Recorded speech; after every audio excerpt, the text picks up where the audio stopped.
Muy buenas noches para todos. Agradezco mucho a las personas que han estado presentes en todas las sesiones. Bienvenidos a esta sesión número 4 de nuestro curso de formación sindical. Recordando nuevamente que se trata de un espacio que hemos tratado de establecer desde las bases como un ejercicio autodidacta que nos permita repensar y reflexionar en torno al sindicato al cual pertenecemos y al sindicato que queremos conformar a futuro. En la sesión pasada tocamos algunos aspectos en relación a la historia sindical y a esas ideas de sindicato que se han venido manejando dentro del discurso y tratamos de establecer también cuáles eran las ideas de sindicato que quisiéramos nosotros construir a partir de esa revisión teórica, teniendo en cuenta los constructos y las prácticas asociadas al sindicalismo desde la definición clasista y desde esas prácticas que nos van a permitir transformar nuestro sindicato eh, y más en estos tiempos pues de elecciones. Había quedado como actividad propuesta la idea de historiar, de realizar una revisión histórica de nuestro sindicato, de los orígenes de ADEC, a partir de los testimonios o a partir de esas experiencias vividas por los compañeros y por nosotros mismos desde nuestras propias experiencias, para aportar a esa parte histórica que está ausente no solamente en la página de nuestra asociación, sino de pronto también en los imaginarios de los compañeros y creería yo que ayuda a generar identidad frente al quehacer del sindicalismo del magisterio de Cundinamarca. Antes de comenzar, quisiera saber si alguno de ustedes pudo realizar el ejercicio o ha iniciado a realizar ese ejercicio y que nos comentara cómo le fue con eso antes de que iniciemos la sesión de hoy. No sé si alguien lo hizo que nos quiera compartir cómo le fue.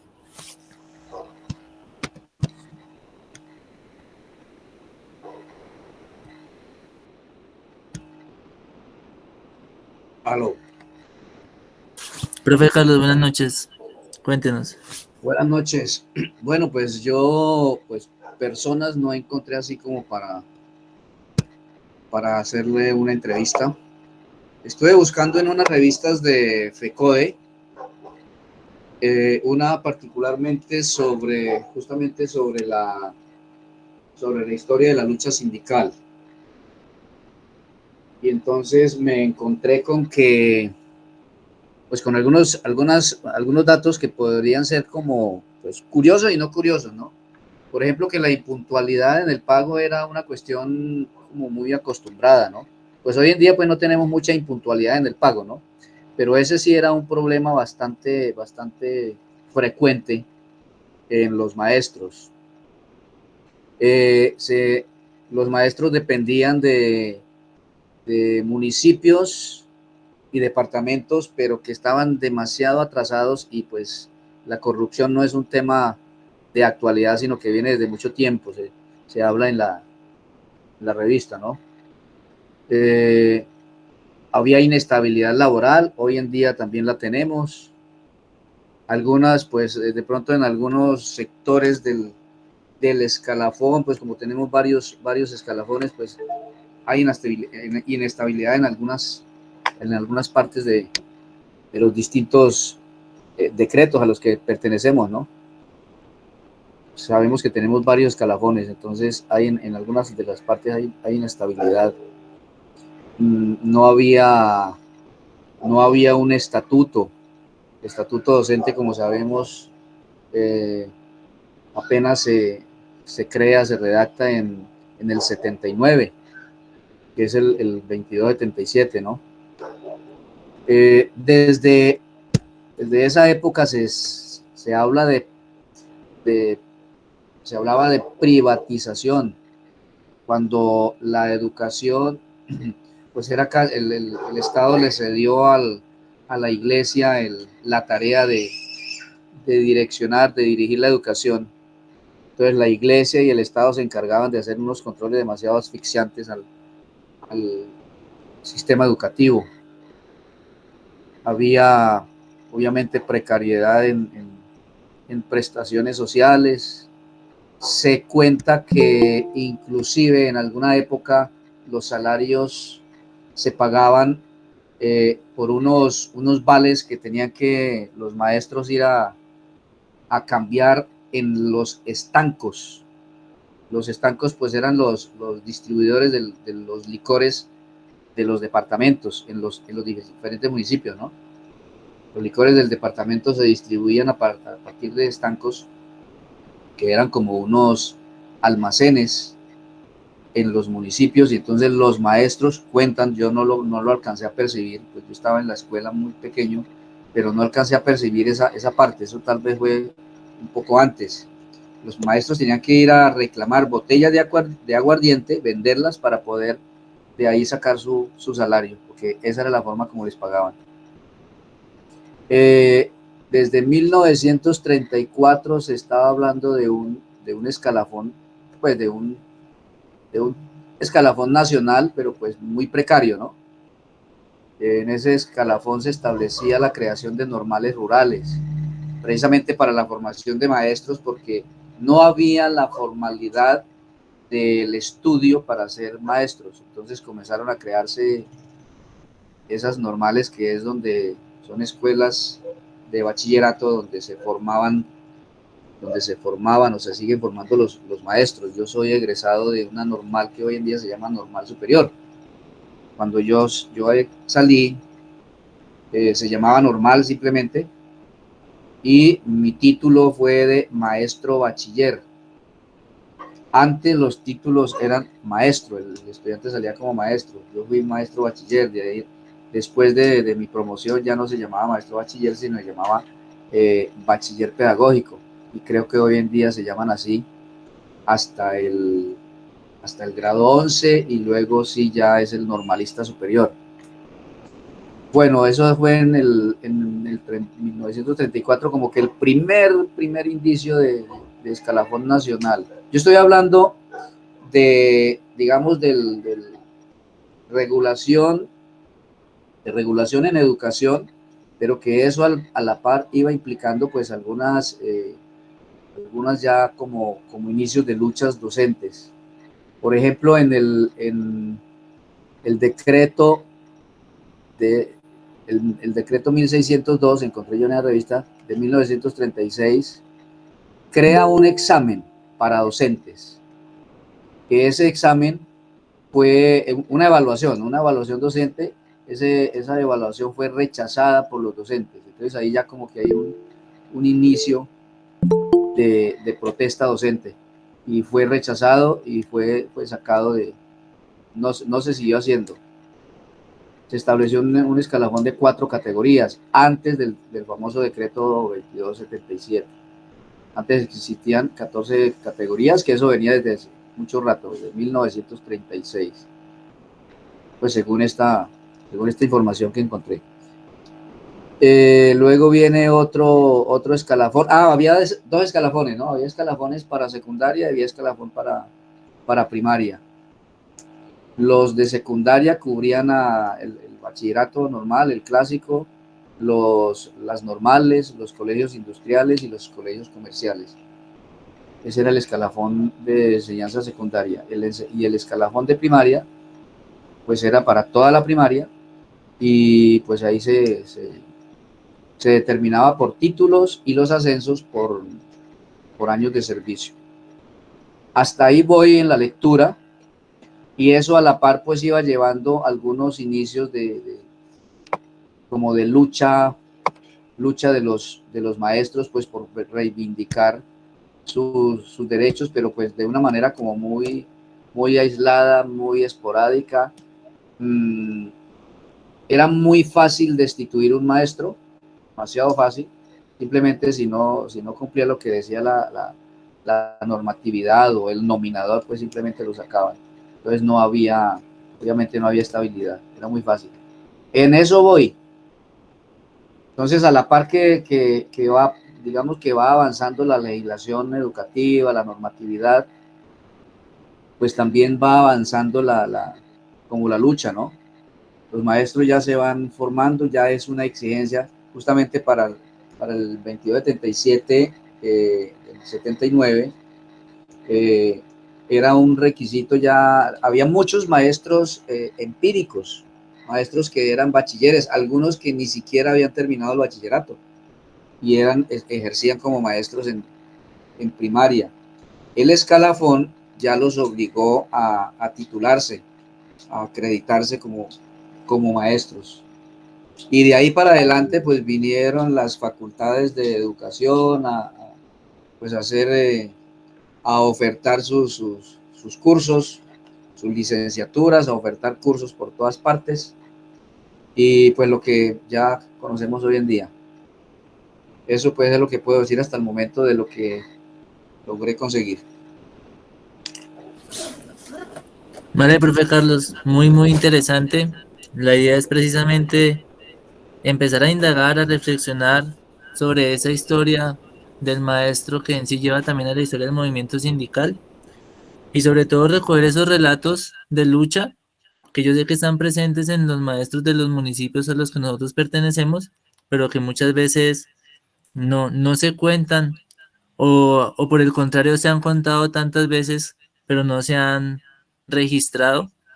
Relatos que pueden estar tal vez relacionados con el mismo conflicto, que pueden estar relacionados con las formas en que el magisterio de Cundinamarca ha asumido la lucha sindical a través del tiempo, que hacen remembranza a las antiguas formas de hacer sindicalismo y las podemos comparar también con las actuales, etcétera, etcétera. Entonces la invitación está abierta. Víctor y Gustavo levantaron la mano. Víctor, por favor.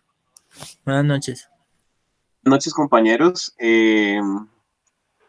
Bueno, la historia yo me la encontré casi de casualidad. Una profe que hoy está jubilada y vive en Popayán.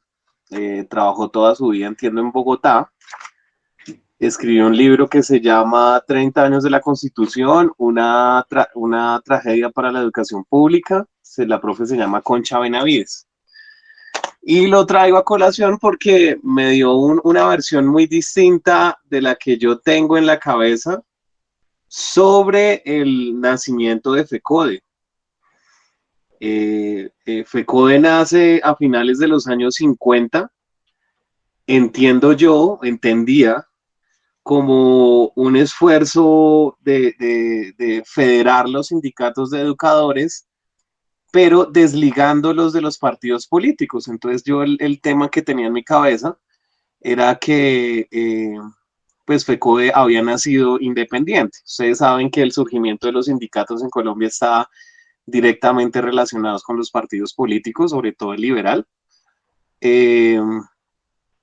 Pero lo que nos contó la profe Concha y que quedamos con la idea de, de que nos comparta la documentación que ella tiene, es que FECODE, lejos de ser una organización, o sea, digamos, sí nació independiente de los partidos conservador y liberal, pero que sí pretendía militar en las fuerzas de izquierda de ese momento. Entonces ella dice que tiene un origen con clase FECODE que con el tiempo ha ido perdiendo.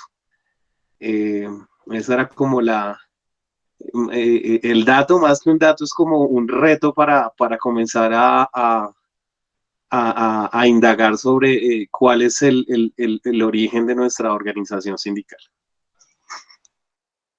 Vale, Víctor, muchas gracias. Profe Gustavo.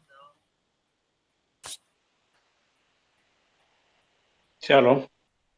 Bueno, no, yo pues, digamos, añadir un poco a lo que hablaba el profe Carlos ahorita en su intervención, que en los años 60 o un poco más atrás, bueno, entre los 60 y 70, pues en Colombia pues había muy pocas universidades, entonces pues eran digamos que las carreras eran muy limitadas, entonces la mayoría de muchachos pues en esa época que tenían recursos, sus padres pues iban a universidades públicas, estamos hablando de universidades públicas, y generalmente algunos eran en la carrera de estudiaban era derecho o iban a la vía militar, o en otros iban era a ser curas. Entonces, en esa época había muchas familias de muchos recursos que tenían hijos que eran curas.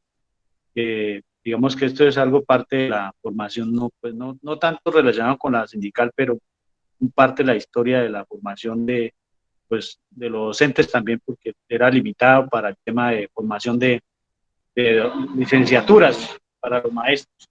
Gracias. Gracias a usted, profe Gustavo, por participar. Yo creo que ahí tiene muchísimo, muchísimo más por contar. Por eso lo voy a estar molestando en el colegio. Profe Carlos Manuel.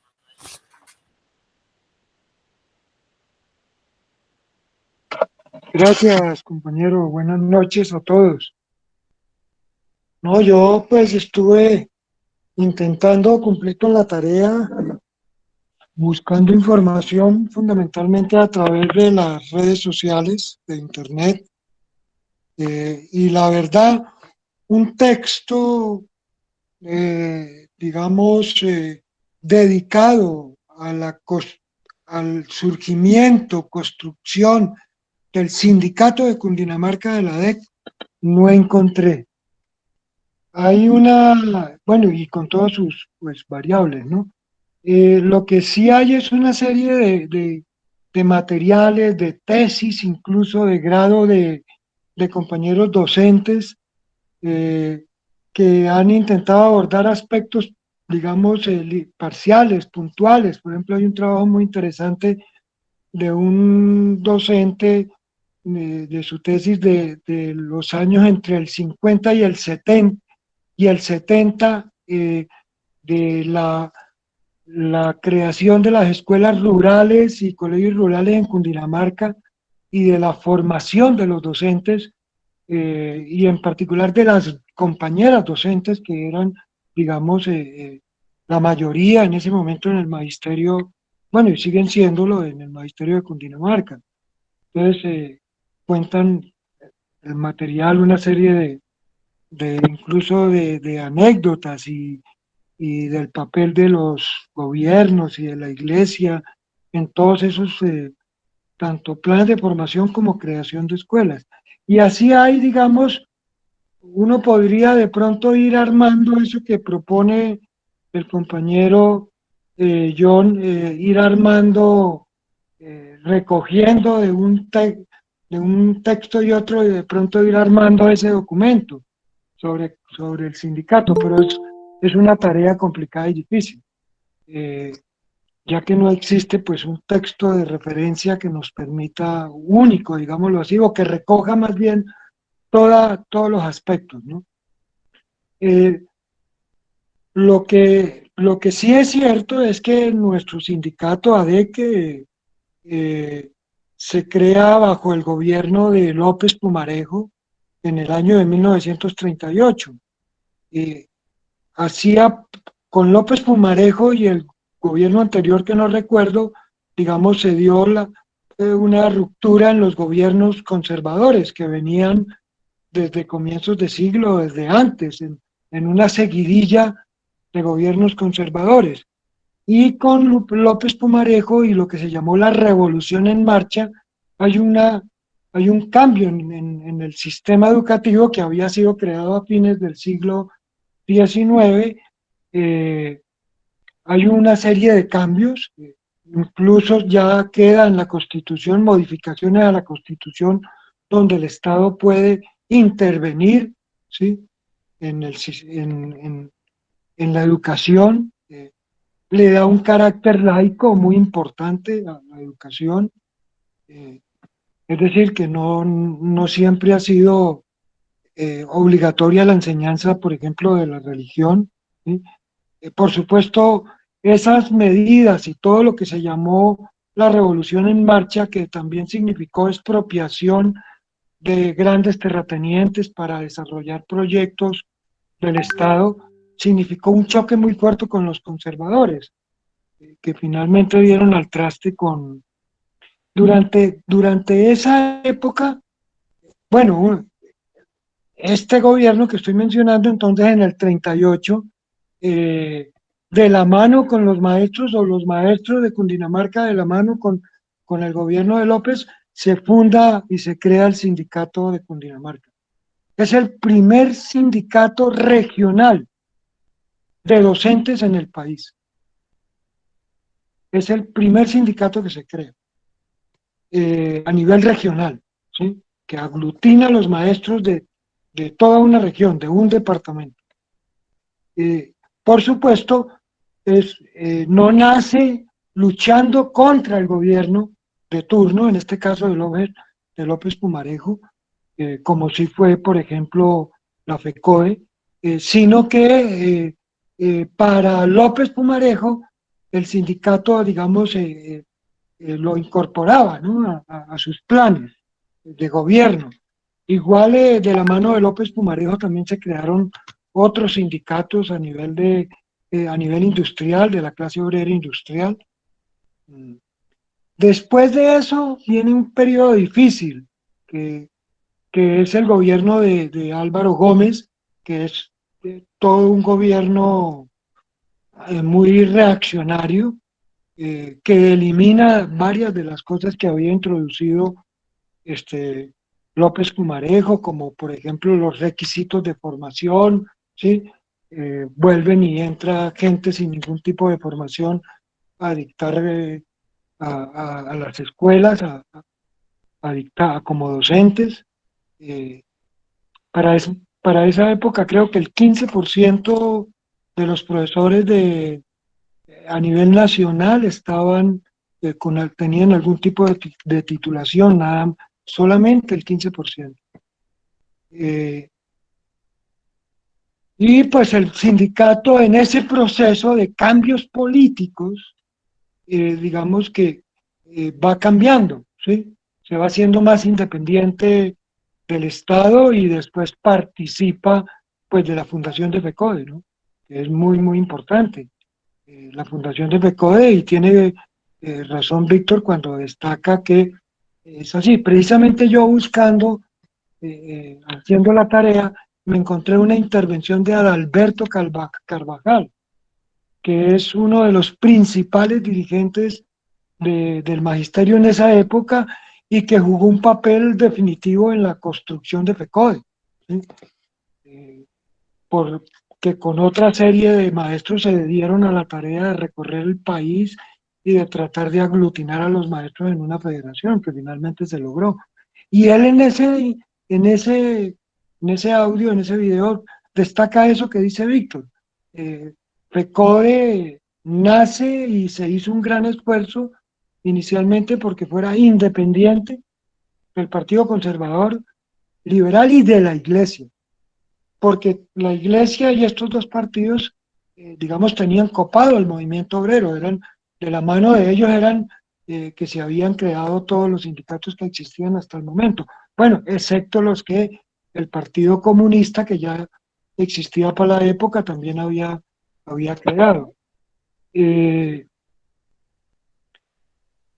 Bueno, se crea FECODE y nosotros hicimos parte de FECODE, y después vienen todas las luchas para, para, para lograr el estatuto docente y lograr una estabilidad y un pago, ¿sí?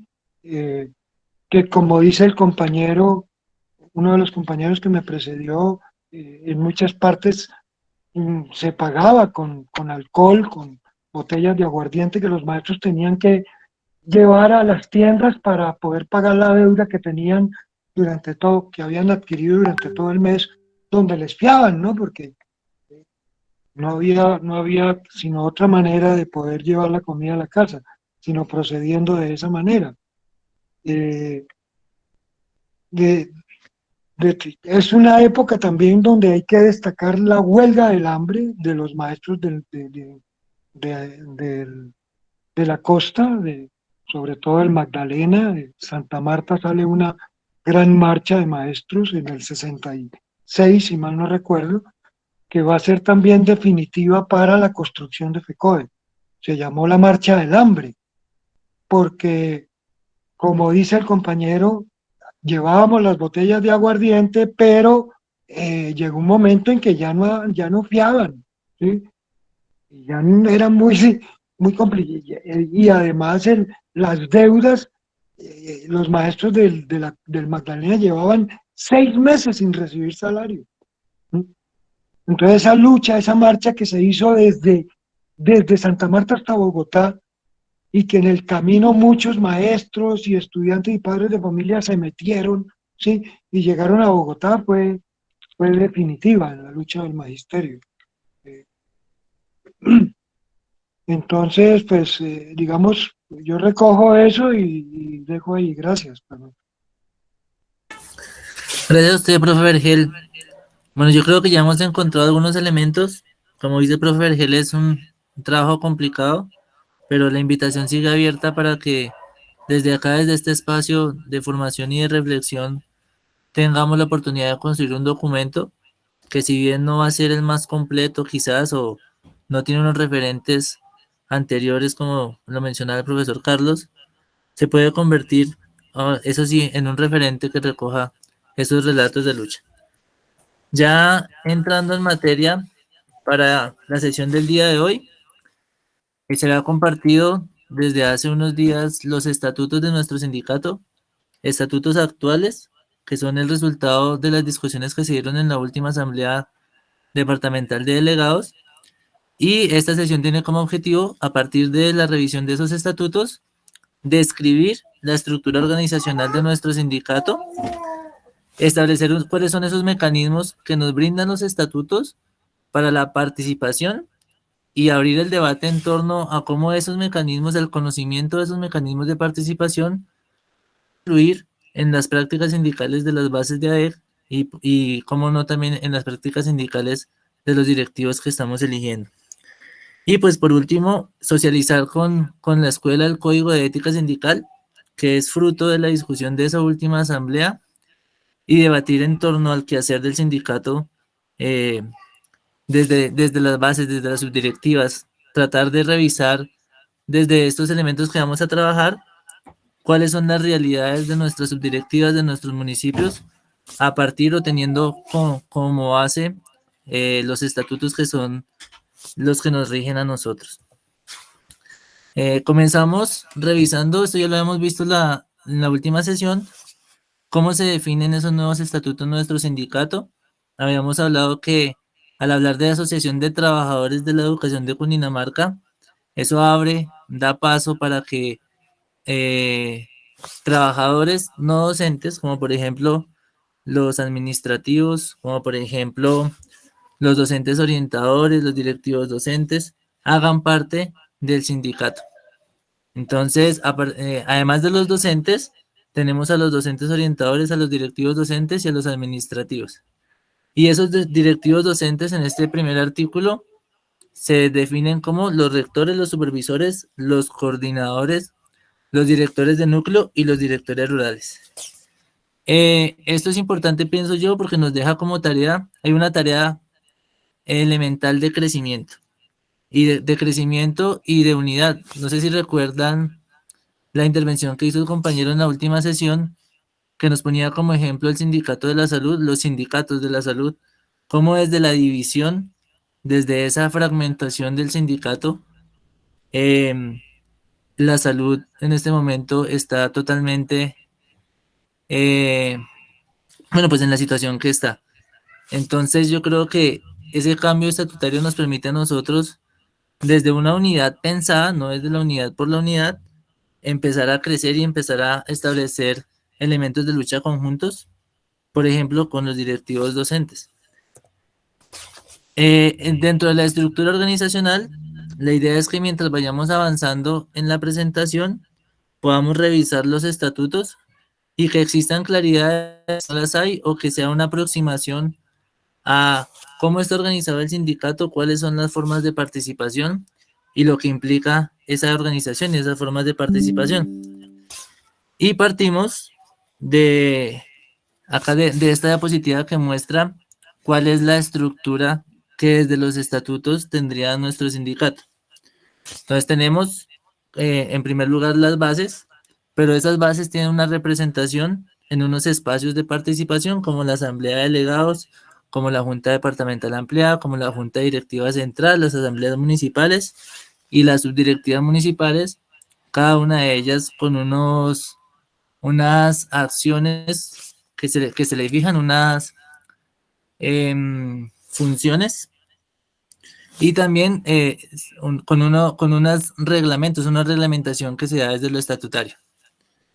Esa es la propuesta que se tiene para el día de hoy. La idea es que revisemos los estatutos, participemos en relación a cómo vemos nosotros esa organización desde nuestros municipios y que finalmente debatamos un poco sobre si es esta o no el tipo de organización que necesitamos y cuáles son los espacios donde nos permiten la transformación de nuestra organización sindical. Empecemos por las bases. ¿Quiénes conforman las bases de nuestro sindicato? Según el artículo 5 de nuestros estatutos, harán parte de las bases o hacemos parte de las bases todos los trabajadores de la educación que ya definimos, que cumplan unos requisitos que son estar vinculado como trabajador en instituciones públicas, ya sean municipios certificados o no certificados, y diligenciar ese formato de afiliación, que es el que nosotros enviamos para legalizar de alguna manera esa afiliación.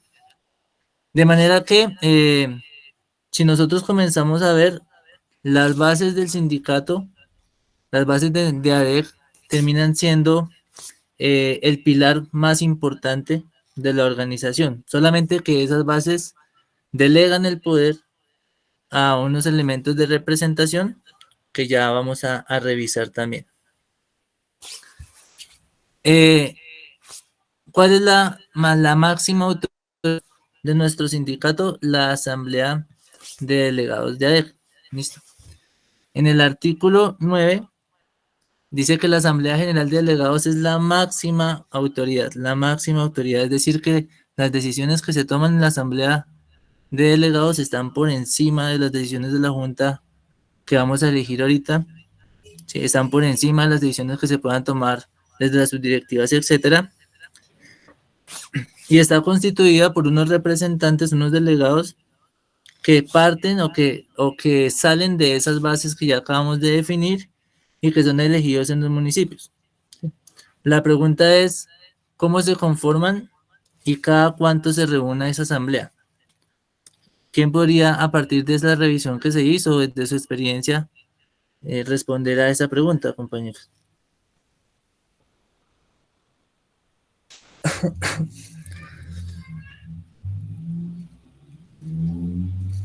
Lolo.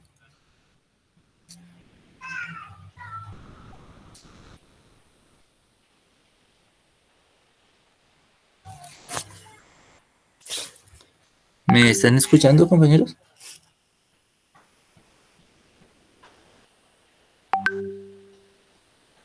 Sí, señor. Sí, Johncito, sí. Sí, señor. Claro. Es que tengo mala señal, entonces me da cosa que termine hablando solo. Bueno, No, ahí está. Retomo. La idea de revisar los estatutos es de una forma participativa ir aportando al debate en relación a unas preguntas orientadoras. ¿Sí? Hay cosas que de pronto nosotros damos por sentado muchas veces, pero que en realidad no están muy claras y que a partir de la revisión de los estatutos y a partir de la participación de esos espacios estatutarios, pues podemos aclarar. La primera pregunta es, bueno, si la Asamblea General de Delegados es la máxima autoridad, ¿quiénes podrían estar ahí? ¿Cómo está conformada? Y cada cuánto se reúne esa asamblea. ¿Hay alguien en la reunión, aparte de Víctor, que pueda responder esa pregunta?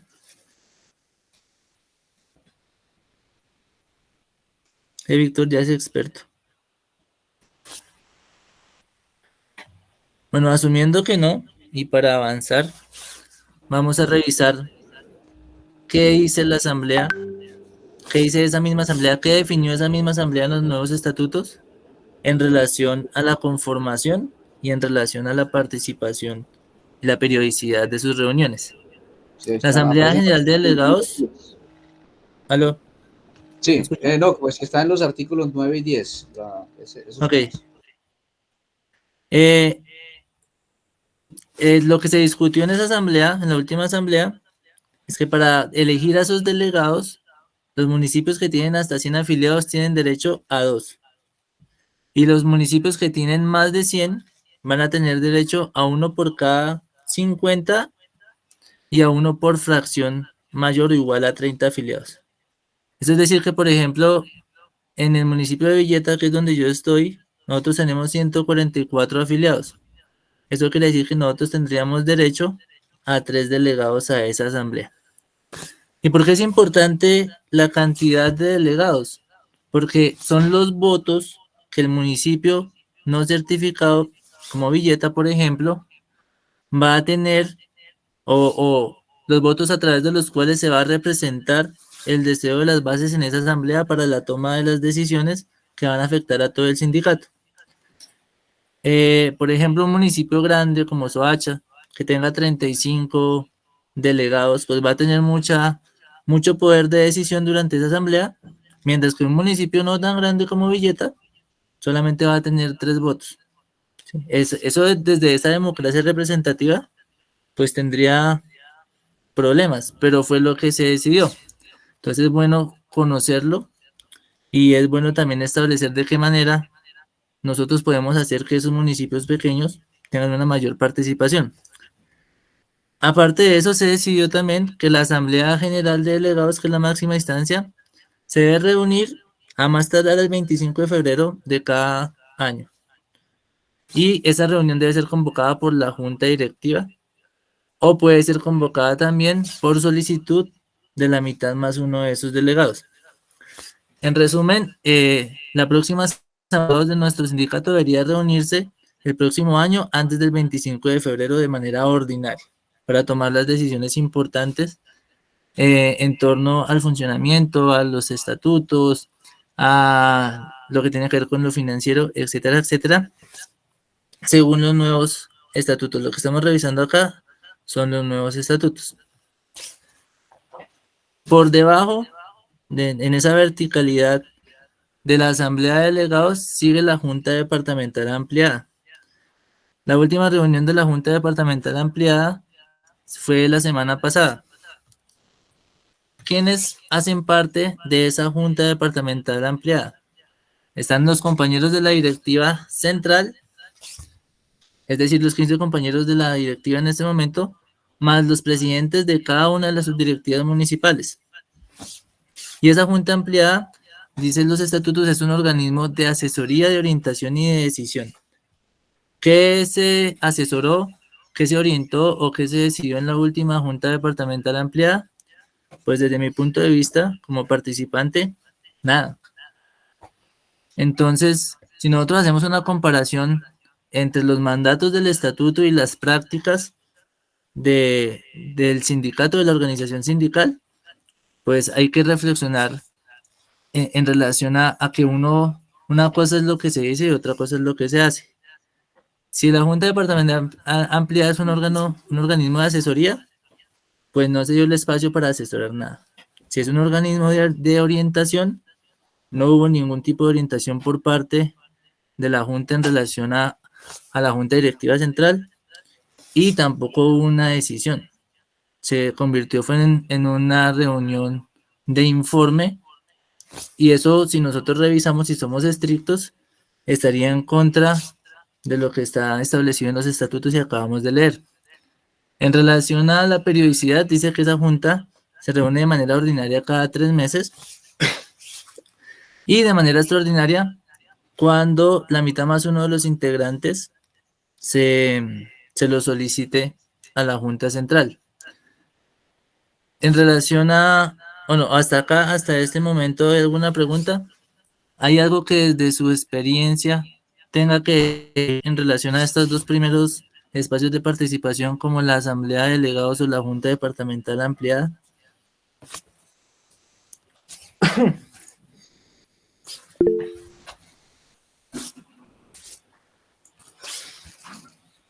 Profe Carlos. Sí, no, yo pues quería hacer un agregado tal vez, digamos, pues no al margen, pero no en relación, digamos, con la norma, como está. Y es que me refiero a que o bueno, tal vez en un artículo anterior, cuando habla de las decisiones y de la discusión, tenga que ver con eso, y es que en particular la Asamblea de Delegados eh, no solo tiene esos procedimientos, sino que es un organismo vivo para mí. Eso es la General de Delegados. Y es eh, y es un instrumento de representación de las bases muy importantes. Así, en- de todos modos, digamos, haya eh, muchos delegados estén comprometidos con eh, miembros de la junta directiva, porque hicieron la campaña conjunta o pertenecen a la misma organización que impulsó la campaña para la junta directiva. eh, pero es un organismo vivo. ¿Por qué razón? Porque ahí digamos, se cocinan todas las contradicciones. Fíjense lo interesante, por ejemplo, de mi experiencia que yo tuve en la ADE. En ese momento yo estaba en la ADE, en Bogotá, trabajando. eh, Perdón, en la ADE no, en la Secretaría de Educación de Bogotá, y hacía parte de la ADE y estaba en la Asamblea General de Delegados.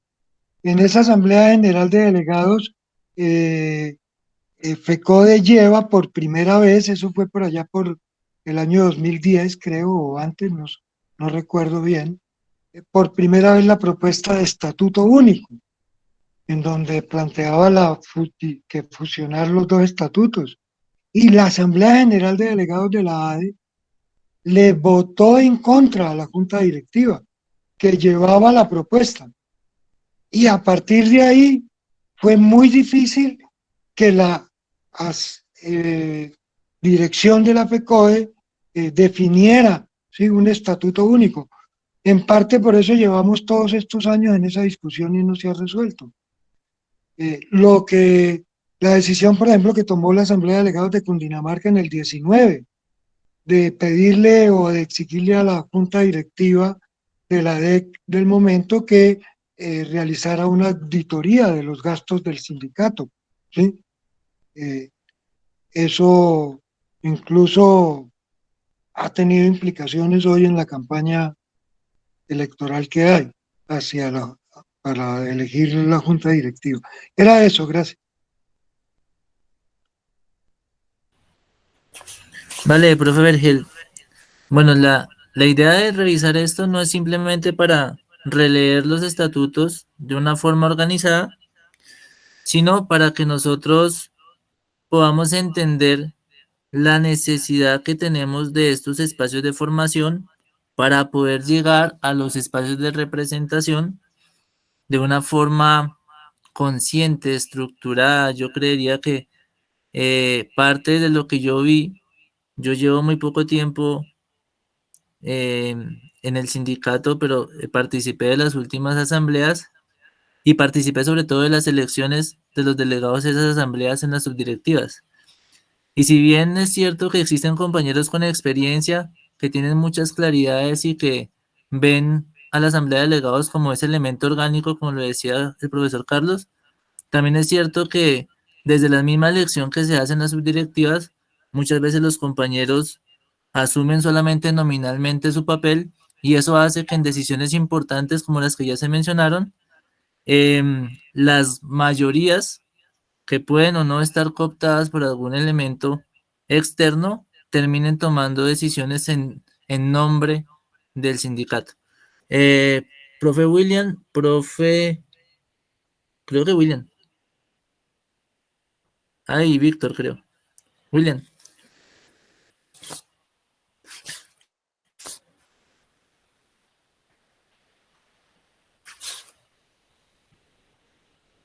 William ha levantado la mano.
Vale, profe William. Creo que Víctor había pedido la palabra. Sí, sí, sí, es que se está desconectando ahí de a pocos. Pues compañeros, miren, yo quiero hacer una reflexión sobre, pues, sobre la normatividad, sobre la reglamentación del sindicato. Pues es muy importante, ya hemos visto como las bondades, pues, mencionaba que, por ejemplo, la asamblea de delegados muchas veces se ha convertido en un mandato, digamos, de base que va en contravía de las políticas que está direccionando las juntas directivas. Eh, Sin embargo, es importante que hagamos una reflexión sobre el paradigma en el que está enmarcado esta forma de organización, pues que es el paradigma de la representatividad. Y yo creo que eso nos lleva a hacer una reflexión mucho más profunda de si de verdad las bases participan o no bajo el esquema de la representatividad. Eh, para mí, pues la respuesta es sí, es una forma válida en que las bases pueden participar, ya según lo he mencionado, pero no es suficiente. No es suficiente porque de todas formas esa figura de representatividad deja por fuera a la mayoría de profes de los problemas que son fundamentales para su labor. Pero además tiene como un vicio que es importante como atacar y es la apatía de la mayoría de las bases en los procesos políticos, unas bases totalmente despolitizadas que a mi juicio pasa de doble vía, ni se interesan por politizarse, pero tampoco los directivos y los que están como en estos cargos medios, digámoslo así, tampoco se interesan por politizar a las bases. Entonces ahí es donde empieza como a distanciarse la dirigencia de las bases y ahí es donde empieza, digamos, el gran problema de la burocracia, el gran problema de la desconexión de los intereses reales de los trabajadores, etcétera, etcétera. Entonces, para mí, digamos, transformar esa tradición que ya hay en el sindicato tiene que ver por dos campos, dos medidas. Primero, claramente tiene que haber ajustes a la normatividad. Por ejemplo, tiene que sí restringírsele los periodos a los directivos. Ya se ha dicho suficientemente que el hecho de estar permanentemente con permisos sindicales, pues lo que muchas veces genera es una desconexión con los problemas reales de las bases, con los problemas prácticos de las bases. Y pues si ustedes ven, la mayoría de, de, de bases lo exigen, ¿sí? Eh, pero segundo, tiene que ver con comenzar a transformar de ir más allá del modelo de la representatividad. ¿Cómo? Haciendo que las bases tomen también decisiones importantes. Las bases no solamente como ya lo he dicho, los que fueron elegidos, los mandos medios y eso no. Las bases sindicales, es decir, cada uno de los afiliados al sindicato.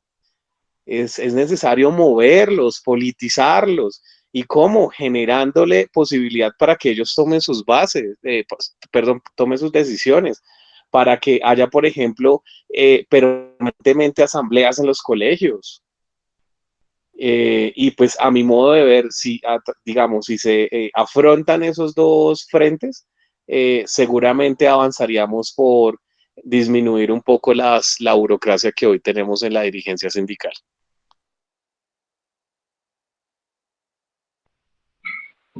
Bueno, compañeros, se me perdió la conexión en el computador, entonces no puedo cambiar la diapositiva. Estoy tratando de volver a conectarme, pero en relación a eso, precisamente se pretende hacer una revisión de esa estructura para que nosotros entendamos que en el momento en el que esa representatividad se convierte solo en ceder el poder que las bases tienen en unos representantes que se supone llevarán a esos espacios el sentir de esas bases de una forma, sea politizada o no, Si solamente se ve la estructura como algo que existe para otros, como algo que existe para alguien o para algunos que llevan mucho tiempo ahí, que lo saben hacer bien, que se genere esa burocracia y esa élite dirigente, si nosotros seguimos entendiendo la estructura sindical de esa manera,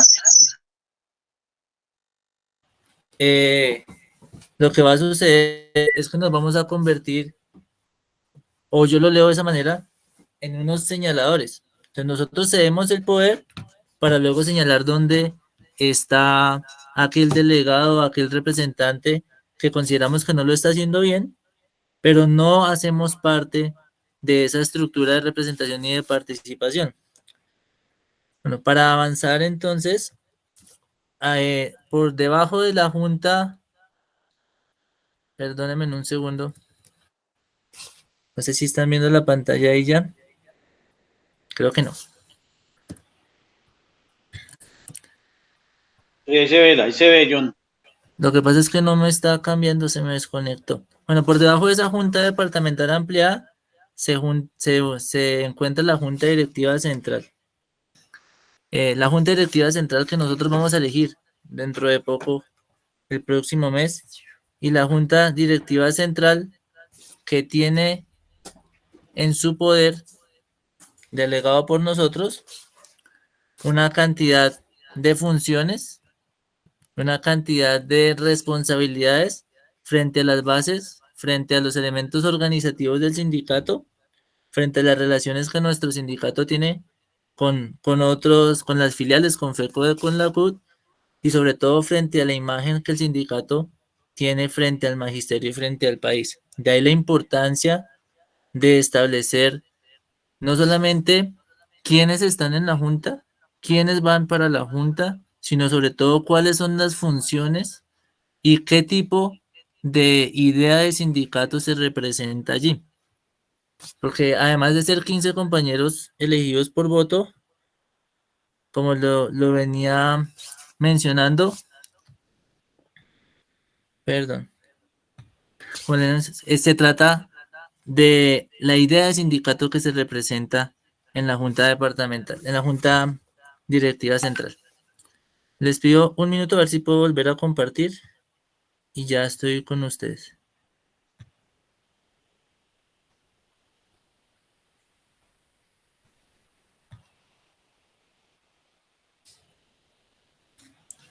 ¿Listo? ¿Ya están viendo?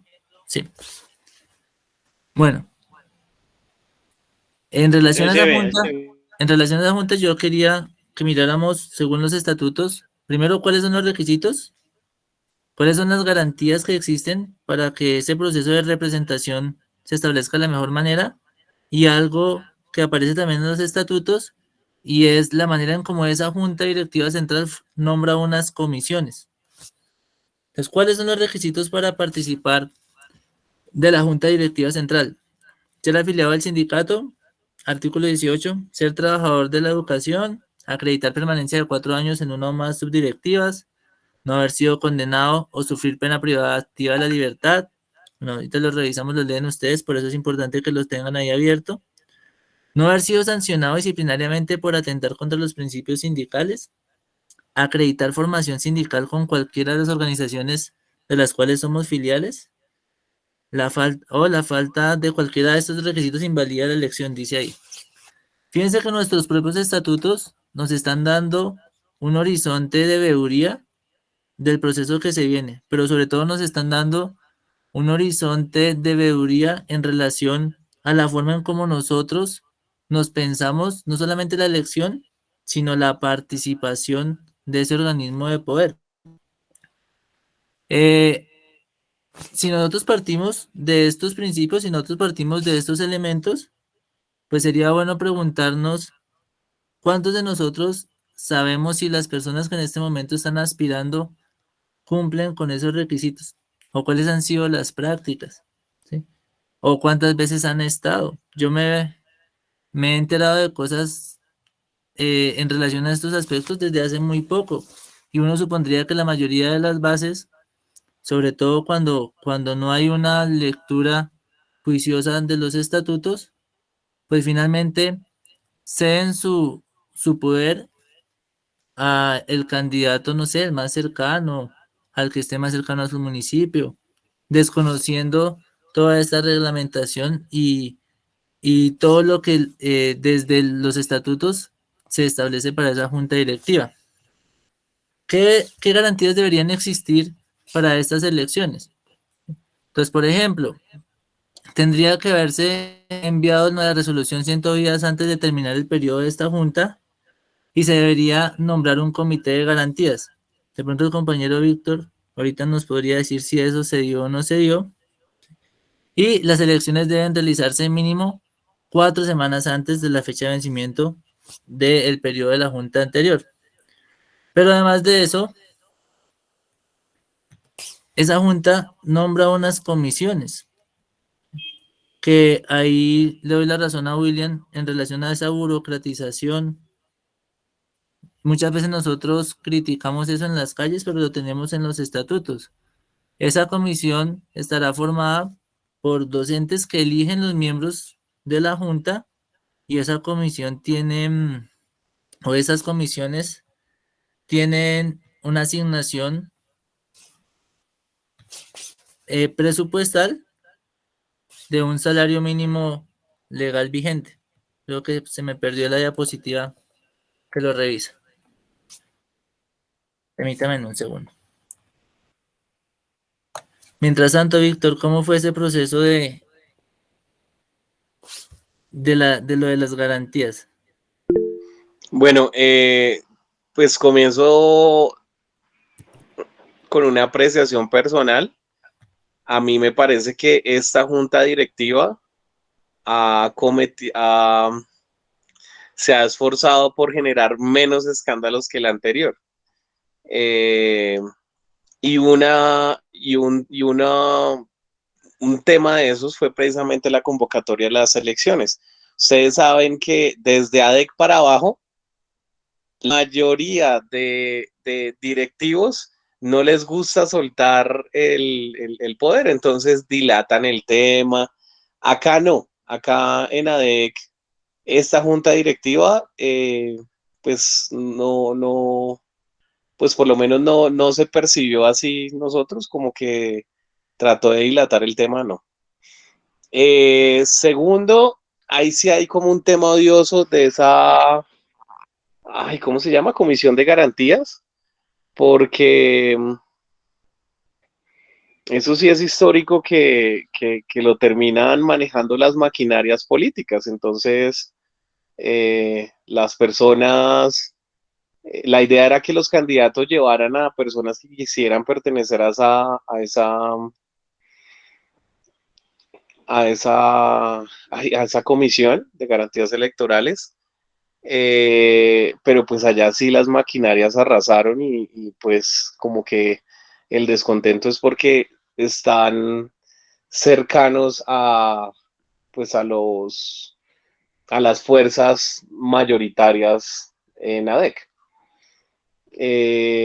Ahí hago un paréntesis y muchas personas refieren que en las elecciones pasadas, haciendo el reconteo de votos, una fuerza política, una persona que es la que lidera esa fuerza política, cerró la puerta con llave y no dejó ni siquiera entrar al Comité de Garantías Electorales. Y después anunciaron cuáles habían sido los ganadores, pues, de los cargos de la Junta. Entonces, en ese tema yo sí creo que es necesario pensar en una reforma estatutaria, precisamente para que las fuerzas que menos maquinaria tiene se puedan sentir un poco más tranquilos con ese comité de garantías electorales. No sé cuál era la otra pregunta, John. No, más o menos eso para usted ir de primera mano.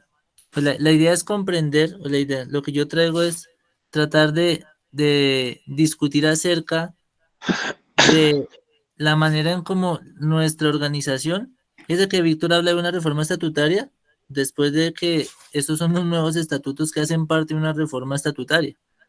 Y muchas de las cosas que se discutieron durante esa asamblea de delegados se perdieron en votación precisamente porque esa representatividad y esos intereses que están ahí ligados no permiten que ideas, entre comillas, alternas, ideas distintas, reformas, se lleven a cabo precisamente porque no se tiene la fuerza en la votación. Por ejemplo, lo que estamos viendo en relación a las comisiones. Entonces, cada uno de los elegidos de la junta directiva tiene derecho a elegir a un docente para una de las comisiones que aparecen en pantalla y se les asigna un salario mínimo legal vigente. ¿Sí? Eso burocratiza desde mi punto de vista, pero yo no lo conocía. Entonces, nuestros estatutos y la estructura organizacional nos permite establecer de qué manera se maneja nuestro sindicato, sobre todo en este momento de coyuntura en donde estamos a puertas de elegir una nueva junta.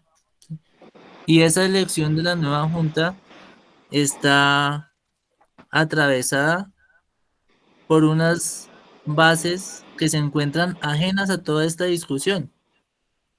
Yo hablo desde mi experiencia y desde la experiencia que yo he podido identificar en mi municipio, y muchas veces la información que llega a las bases es la información que circula por los grupos de WhatsApp, que no tienen ninguna línea, que no tienen ninguna organización, sino simplemente el comentario del uno, el comentario del otro, pero ese tipo de cosas, lo estatutario, los estatutos se compartieron en un PDF, ¿sí? Pero pues sabemos nosotros que no todos los leen y que muchas veces la participación se limita a delegar a alguien la responsabilidad de representarme a mí frente al sindicato como base. Era más en ese sentido, Víctor, tratando como de aportar elementos para esa discusión, para que luego lleguemos a las subdirectivas, que yo creo que todos pertenecemos acá a una subdirectiva, y tratemos de establecer cómo es que se dan esos mecanismos de participación desde nuestra experiencia en las subdirectivas municipales. ¿Listo? Y en las asambleas municipales. La subdirectiva municipal también tiene una organización similar con los mismos cargos que tiene la Junta Central, y están todas estas secretarías que están en pantalla. Hay un presidente, un vicepresidente, un tesorero, un fiscal y una serie de secretarías que tienen unas funciones definidas por los estatutos. No sé desde su experiencia que puedan comentar, pero por lo general esas secretarías no tienen una conexión con los planes de trabajo de las secretarías de la Junta Central, ¿sí? O no es posible mantenerlas en el tiempo porque la participación de las bases en esas subdirectivas municipales es poca, lo que hace que, además de limitar de alguna manera el trabajo, haga que también los mismos permanezcan dentro de la subdirectiva porque no hay otros compañeros que quieran participar, y esto lleva un problema que va escalando, haciendo que los mismos compañeros estén en la junta o los mismos compañeros estén en la asamblea de delegados, etcétera, etcétera, sin que se transversalice este fenómeno a través de la formación. Yo quisiera, para que avancemos, escuchar a los compañeros que hacen parte de las subdirectivas o que han hecho parte de las subdirectivas, qué pueden decir en relación al trabajo organizativo que se ha hecho desde allí.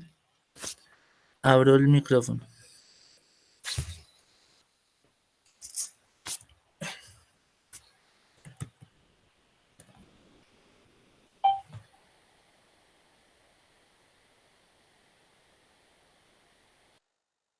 Sí, aló, John. Gustavo.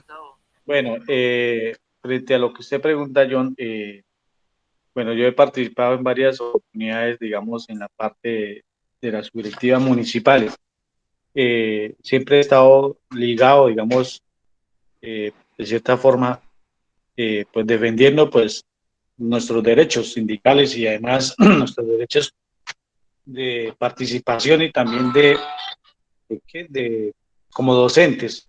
Pues yo estaba de unos, no sé, empecé en el 2000, creo que en el 2000 fue que empecé, hemos participado siempre en las manifestaciones y paros.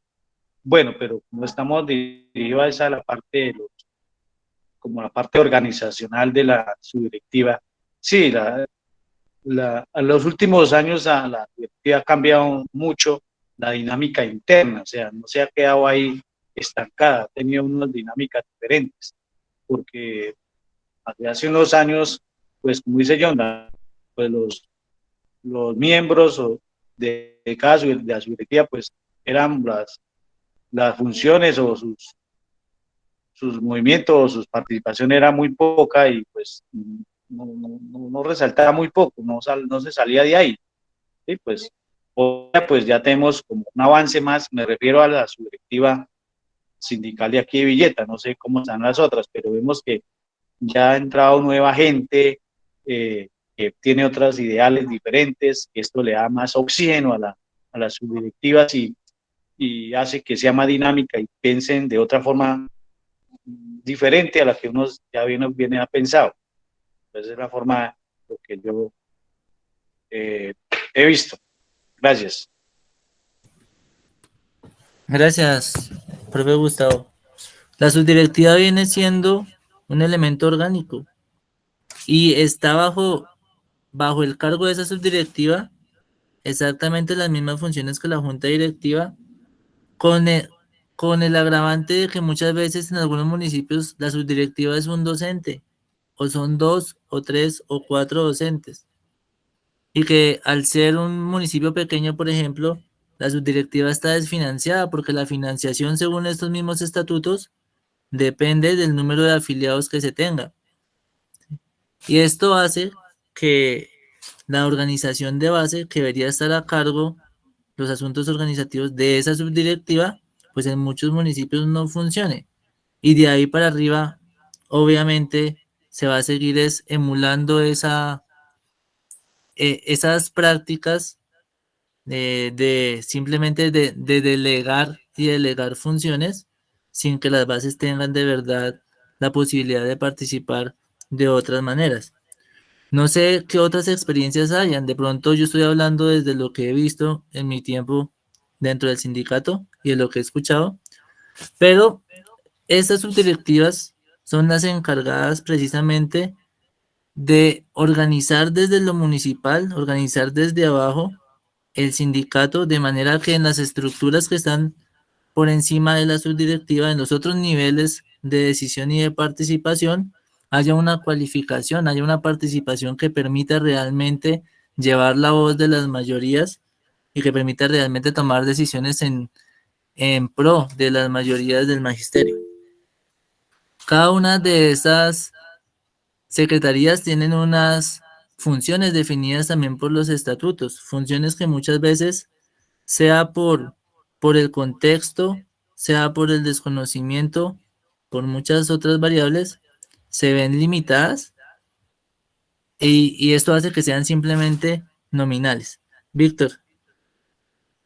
Sí, es que quiero comentarles que desde la experiencia personal, la relación entre la subdirectiva y la junta directiva central ha sido tensionante. Yo creo que por la misma formulación reglamentaria. Se dice que, bueno, no se dice, en los estatutos está que las subdirectivas se rigen con las mismas normas de la Junta Central, pero los trabajos son completamente distintos, además una subdirectiva de la otra es muy distinta, las realidades que se ven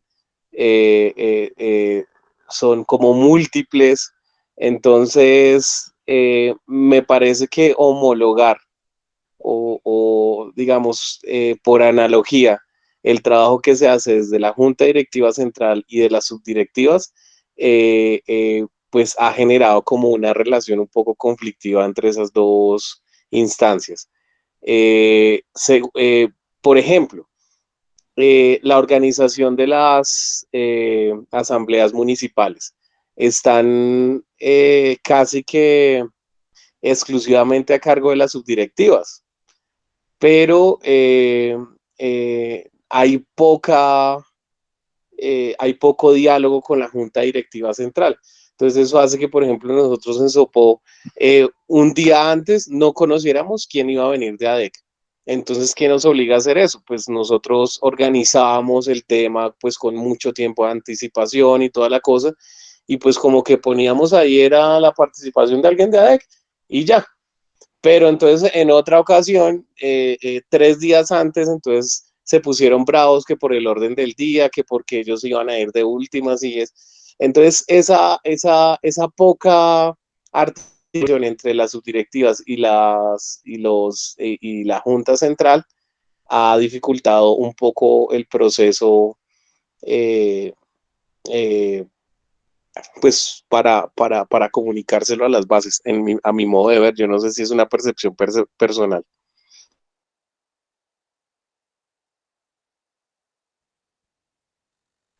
Vale, Víctor, gracias. William.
Gracias, profe.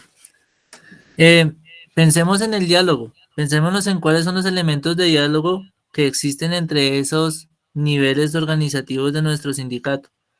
Nuestras subdirectivas dialogan con los profesores del municipio, están encargadas de la organización de esas bases, están encargadas de cumplir con las funciones de esas secretarías, pero también hay que mirar cuál es el diálogo que tienen esas subdirectivas de base con los otros elementos organizativos. ¿Cuál es el diálogo que se tiene con la junta? ¿Cuál es el diálogo que se tiene em, en la asamblea de delegados cuál es su representación, ¿sí? Porque si ese diálogo no se da y no hay una cualificación que permita direccionar desde las bases hacia arriba y no al contrario, que no sea que la reunión de la asamblea municipal no sea el momento del informe de todo mundo, como dice Víctor, se nos orienta desde el día anterior o la semana anterior a través de una circular, sino que sea de verdad el espacio para reconocer que las bases de nuestro sindicato son los docentes y reconocerlo de una forma permanente, no solamente durante las campañas, no solamente durante, no solamente en los municipios en donde uno u otro candidato quieren ser visibles, sino de verdad entender que la representatividad de la Junta y de los espacios de participación y decisión dependen directamente de la relación que se tiene con las bases de los docentes de Cundinamarca, pues simplemente se está estableciendo es una estructura burocrática de información. Entonces, ¿para qué sirve el sindicato en muchos territorios?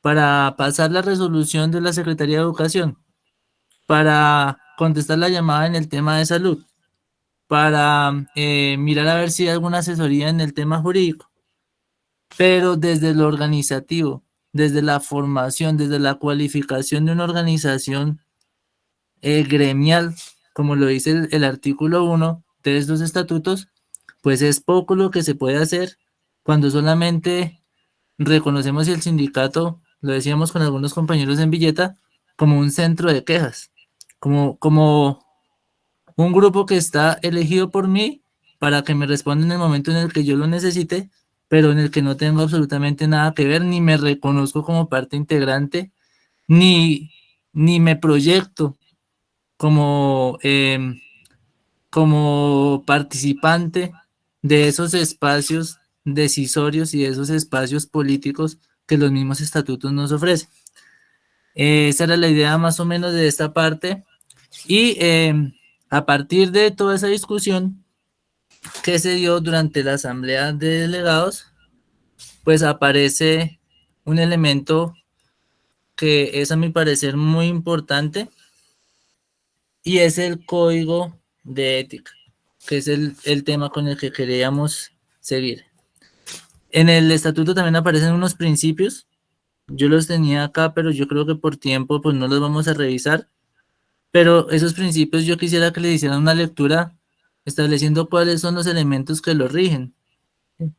En esos principios están derechos fundamentales, la defensa de derechos fundamentales como la vida, pero también está la defensa de la pedagogía, por ejemplo, como espacio de poder y espacio de saber del maestro, cosa que en las prácticas cotidianas poco se ve. También está la defensa de la independencia de clase de la que estábamos hablando, que fue algo que se ganó para que se pusiera dentro de esos principios, pero que en los discursos de muchos poco se ve desde esa pluralidad que también aparece ahí. Entonces, la invitación es a que leamos los principios para poder dedicarle el tiempo que nos queda a hacer una revisión de ese código de ética. ¿Por qué quiero revisar el código de ética? Porque es una ganancia de esas discusiones que se dieron en la asamblea de delegados y porque estaba ausente ese mecanismo de veeduría que a partir de la identificación de todas esas cosas por mejorar, a partir de la identificación de todos esos inconvenientes estructurales de nuestro sindicato, estaba ausente en los estatutos. No teníamos un espacio de veeduría estatutario que nos permite definir de qué manera y bajo qué mecanismos nosotros podíamos cumplir con la función de, entre comillas, fiscalizar las prácticas sindicales, teniendo el derecho como lo tenemos siendo afiliados. Ese código de ética tiene como objetivo definir ese marco por el cual se van a regular las conductas sindicales de nuestro sindicato, de la Asociación de Trabajadores de la Educación de Cundinamarca. Establece principios, valores y procedimientos, al igual que sanciones y las faltas que se estipulan en relación a las conductas éticas de los miembros del sindicato y permite controlar las funciones de los cargos de la organización, entre otras cosas. Acá solamente hay algunas. Es un elemento, es un espacio de sanción en primera instancia de las conductas que se definen allí como antiéticas. Es un órgano de regulación, control y vigilancia, y desde allí se define un decálogo de cuáles son conductas éticas que se quieren, que se piensan de manera participativa, que se definieron a partir de una comisión redactora para el Sindicato de Trabajadores de la Educación de Cundinamarca. Yo quisiera que de forma colectiva hiciéramos la revisión por lo menos del decálogo y quisiera escuchar la opinión que tienen frente a lo que allí se propone, porque no nos queda tiempo de revisarlo aquí todo. No sé si les parece. Los coloco en consideración.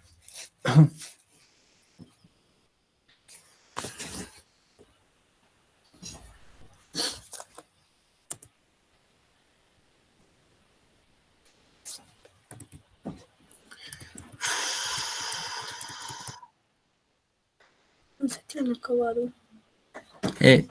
Sí, ¿cuál es la idea?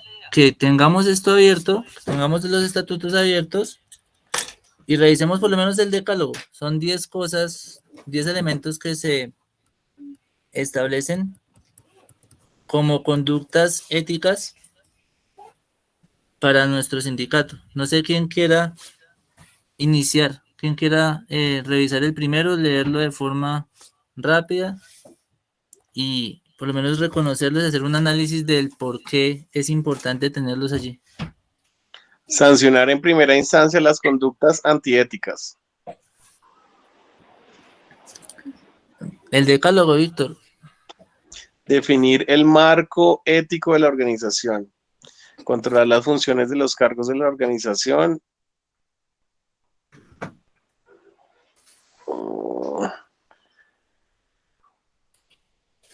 De regulación, control y vigilancia interna. ¿Tiene la otra diapositiva? No, es que no los tengo ahí, por eso les digo que están en los estatutos. ¿Se acuerda el decálogo de conductas? Ya lo busco. Lo estoy buscando también.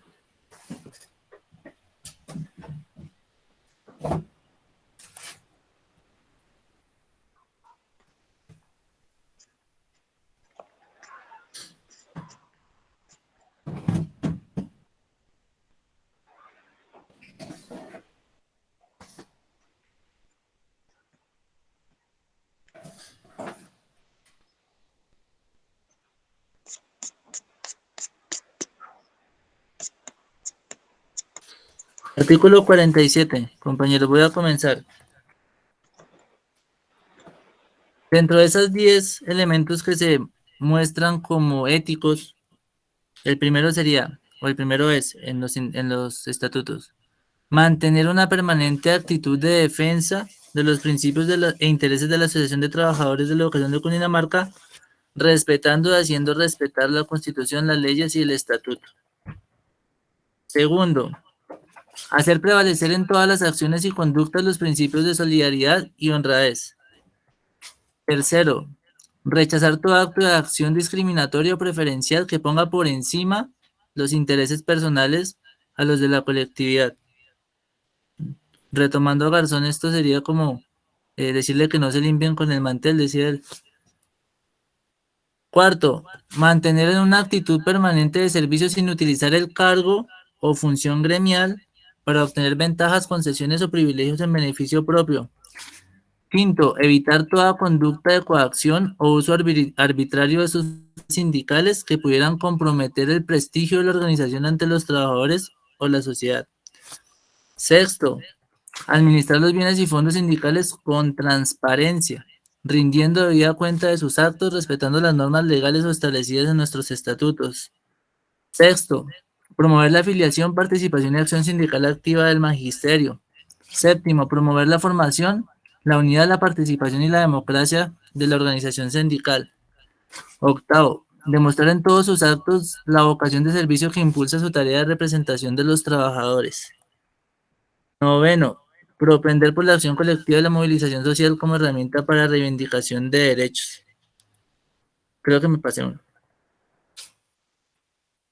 Bueno, a partir de este decálogo, si ustedes revisan,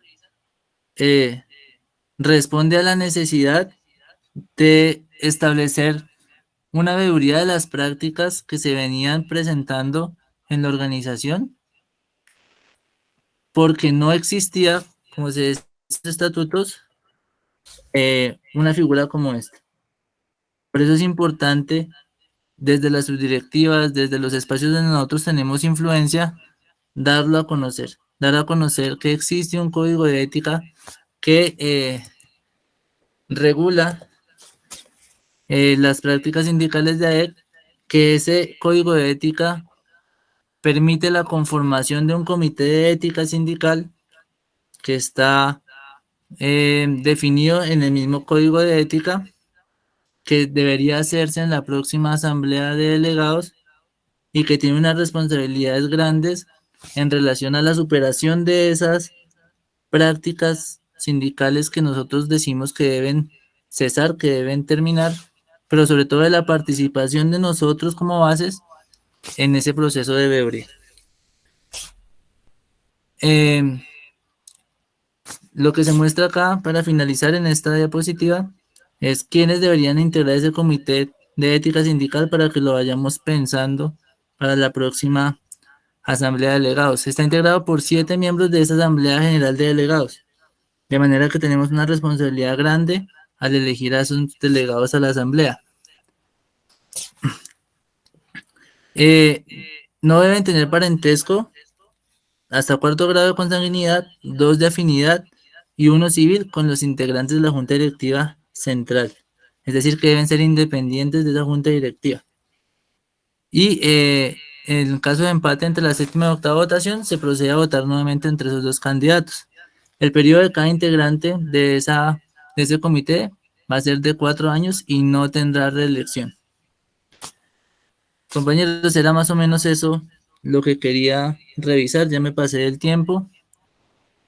La invitación es a que nos apropiemos de la estructura, con todas las críticas que tengamos, pero que nos apropiemos de esa estructura de nuestro sindicato, que nos apropiemos de los espacios de participación, que no deleguemos simplemente en otro la responsabilidad que tenemos nosotros como miembros de ADEC, de hacer de ADEC un sindicato que esté a la altura del magisterio de Cundinamarca, y que a partir del conocimiento de nuestros propios estatutos podamos tener una participación consciente y podamos también formar a los demás compañeros para que tengan una participación consciente dentro de la estructura sindical.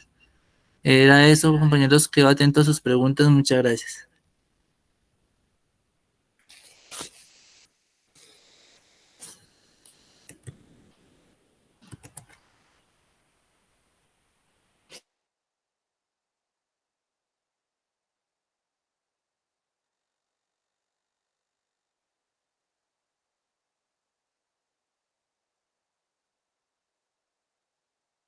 Buenas.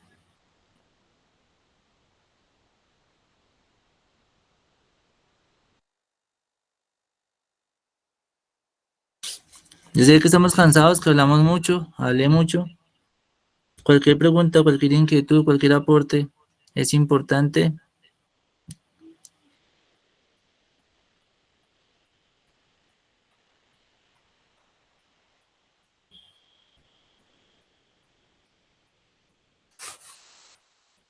Crítica, regaño.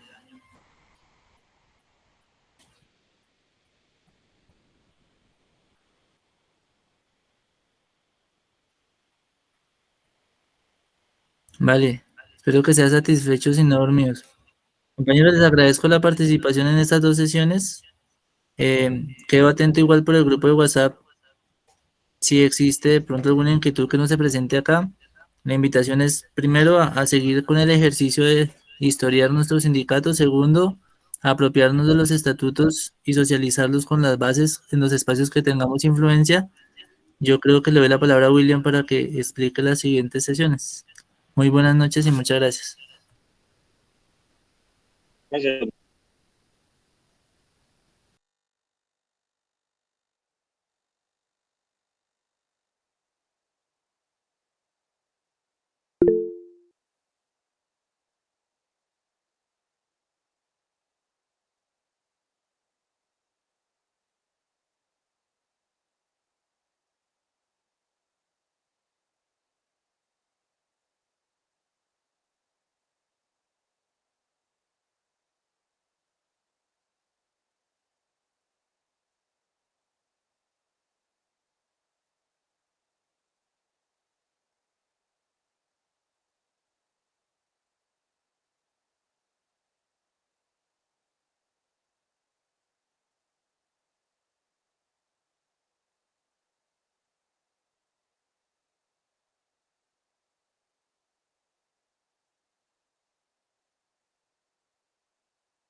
Gracias a todos. Chao. Chau, chau. Gracias. Felicidades. Chao. Gracias, compañeros. Buenas noches. Gracias, John. Gracias a ustedes por aguantar ahí hora y media.